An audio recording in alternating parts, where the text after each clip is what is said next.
my in-laws in 2001 bought a lake house at Lake Martin. What I figured out is that they made the best investment you could ever make. In 2017, if you're just a straight employee and you're putting money into a 401k, you can put up to $18,000 in, right? That's right. But if you are an employer or you are a business owner and you have a SEP IRA, there's ways that you can put up to $54,000 a year.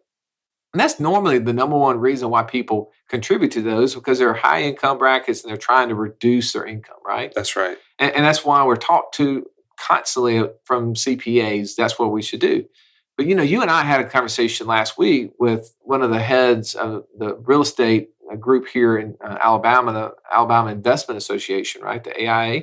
And he was talking to us about how, whenever he has conversations with people with high income problems, tax problems, he talks to them about buying real estate and how writing off that Schedule E and all of the stuff that goes along with that.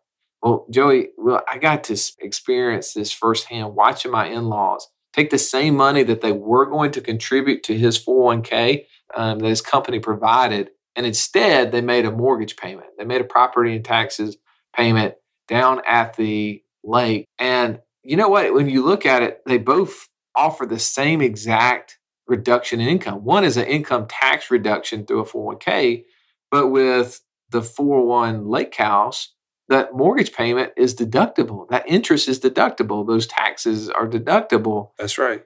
And really, the same reduction that he had in income happened for both of them. Where would you rather be? Looking at your 401k statement or looking out at a crystal clear water and looking at your grandchildren and your children growing up? There's going to be some people hearing this story and they'll be like, Russ, really? I mean, you want me to take retirement money I would have been putting in 401k and putting it into a lake house or a condo at the beach or a mountain home, whatever it might be? I mean, I'm glad to be able to go over some of these things and go through the nuts and bolts, but you can't put a dollar figure on what you just said.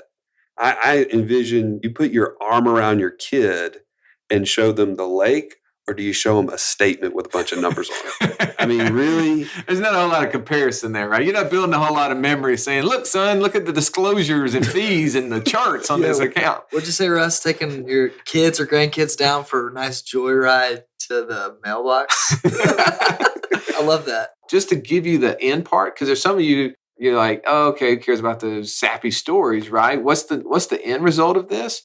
We pulled up the market history from 2001 to 2015, which they sold in 2015. And I'm sitting here looking at the market history from 2001 to 2015.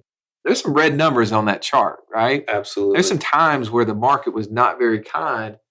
But at the end of the day, its average rate of return from 2001 to 2015 was 4.7%.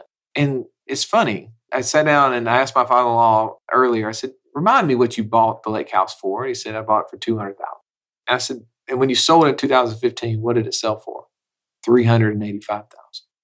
And when we just stuck that in a calculator, because I hadn't done the math until we just did a second ago, what did it say that return was? 14 years, right? 14 years. Yeah, almost 4.8%. I mean, how funny is it? The market, the stock market and the real estate market, I mean, they had different ebbs and flows during that time frame, but over that same 14-year period of time had exactly the same return.